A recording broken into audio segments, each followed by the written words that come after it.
Hello students, I hope you would all be fine. Today we are going to discuss about the various themes of Mourning becomes Electra by Eugene O'Neill. The first theme is revenge.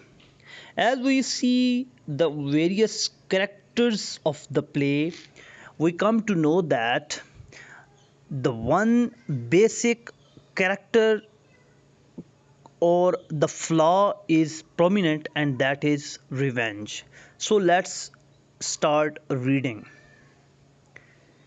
At its most elemental level, Mourning becomes Electra is a revenge tragedy. At times, over the course of its long, exhaustive narrative, it seems like every character is out for revenge. Christine wants payback for a crappy marriage. Oren is headlong into a Hamlet complex over Brant going to bed with his mother. Lavinia is out to settle her dead father's score with the person responsible for killing him, her mother. Family intrigue is everywhere, and the breakdown of the family unit is creating primitive psychological responses. As beautifully said by one author, that revenge is a kind of wild justice. The other theme is post Civil War America as ancient Greece. This play is actually representing the resemblance between the ancient Greece, ancient Greek time, and the post Civil War era of America. While he may not have been first to look back to the Greek drama of the past as suitable framework within which to work within the milieu of the American Civil War, one cannot argue that O'Neill made the connection viable for future authors and works like Cold Mountain. What is actually a trilogy of separate plays set at the close of the Civil War is a contemporary updating of another set of plays known collectively as the Orestia by Aeschylus. So this is actually the resemblance between the ancient Greek time and the post Civil War America. The circumstances are like same in the Greek and the post Civil War America. Let's discuss another theme, and that is incest. When we observe the play, we come to know that incest is the major theme of the play. We know that in this play, every single character has the flaw of incest. Let's read. Incest is prevalent as a theme throughout the play and is manifested both literally and figuratively. It not merely coincides that the family at the center of the play seems to be disintegrating before our very eyes. The sins of the present can be traced to the sins of the past, and the guiding iniquity driving all is willingness of the clan to remain insulated from much of the outside world. While the incestuous desires and emotions are literally present, it is the repression of the drive to act upon them that becomes perhaps an even insidious force of division within the family structure. As beautifully said by Francis Bacon in the essay of truth, what is truth, said jesting Pilate, and would not stay for an answer. Certainly there be that delight in a giddiness, and count it a bondage to fix a belief, free will in acting. It is like that some people are not following the rules. Some peoples are violating the principles of nature, the principles of religion, the principles of the society, and they consider that even about the religion is nothing but a childish toy. They consider the philosophy like that. So other theme is the destructive power of deceit lying in wait. Francis Bacon, in another essay, beautifully said that when it is being foretold that when Christ cometh, he shall not find faith upon the earth. So this thing is found in this play, that deceit and destructive power is flowing in the blood of every single character. So let's start. Deception and lies run as rampant as thoughts of revenge among this brooding.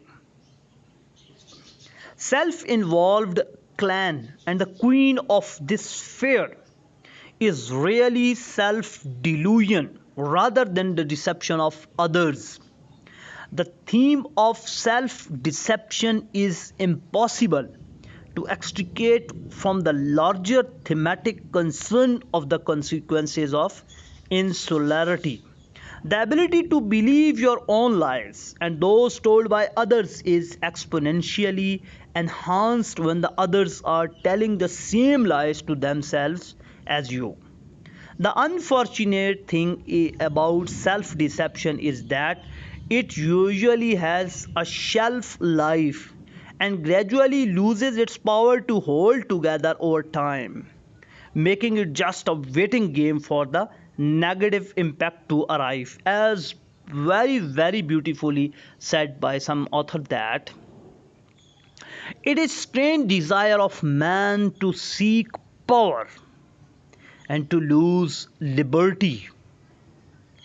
It is strange desire of man to seek power and to lose liberty, and to seek power over others and to lose power over manself. Another theme of the play is the past's effect on the present. As we know that we are responsible for every single action which we had performed in the past, and we have to face the result of any single action which we had performed in the past. So let's start to read. There is no sense in this play that the characters feel that they can break free from the past and live their lives as they see fit.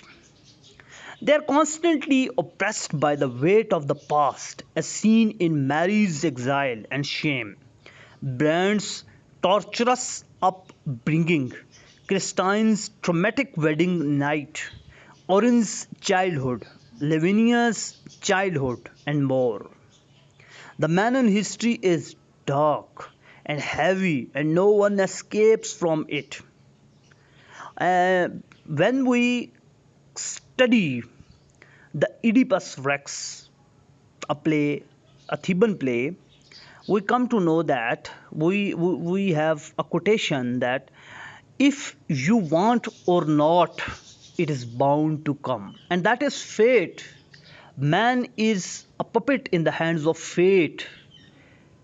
We are responsible. We have to face the result of every single action which we are performing in present, or which we had performed in the past, and that is the future. The man's destiny is to constantly grapple with the sins of the father, mother, and it is fitting. Then that the last scene is Lavinia shutting the door to the house and closing herself off from the world outside so she can bear this fate alone. So the other theme is the absence of gods. The absence of gods. We know that we have the power of religion. We have the power of religion. When we are performing some action, we know that we would be responsible for this action and we have to face the God in future. In the forthcoming life, we have to face the God. So in this play, this element is negated, this element is absent, this element is not found in this play. There is certainly a sense of fate or destiny that moves the characters inexorably toward their doom. However, unlike traditional Greek tragedies, this is not orchestrated by gods. In fact, there are no gods in the text, despite the allusions to Puritanism. As beautifully said by Francis Bacon, that certainly it is heaven upon the earth that men's mind move in charity, rest in providence, and turns upon the poles of truth. The fatalistic forces do not exist in the present, though they are firmly within the past. They are the family ancestors, the sins of the fathers. In this play, we see that the sins of the ancestors, the sins of the forefathers, uh, result in the chaotic situation of the children. There are no forces beyond the family itself. The family contains the seeds of its own destruction. Critic Miriam Chirico notes that O'Neill had a theory that the forces that determine one's fate are no longer external to the human being's world. The religious obsession, sexual frustration, selfishness, and trauma are more than powerful enough to guide characters to their ignoble deeds and ends. The other major theme is the presence of Puritanism in the play. Puritanism is actually the revolt against the preaching of Catholic Church. It is the philosophy to reform the church, and in which many things are open for the humankind, open for the humanity. Even sex is not prohibited in this philosophy. Puritanism is a particularly harsh and rigid religious doctrine that has an intense focus on sin, guilt, and punishment. As traditional Puritans, the Menons espoused these stringent beliefs on morality and sought to stamp out any behavior or belief that did not adhere to them.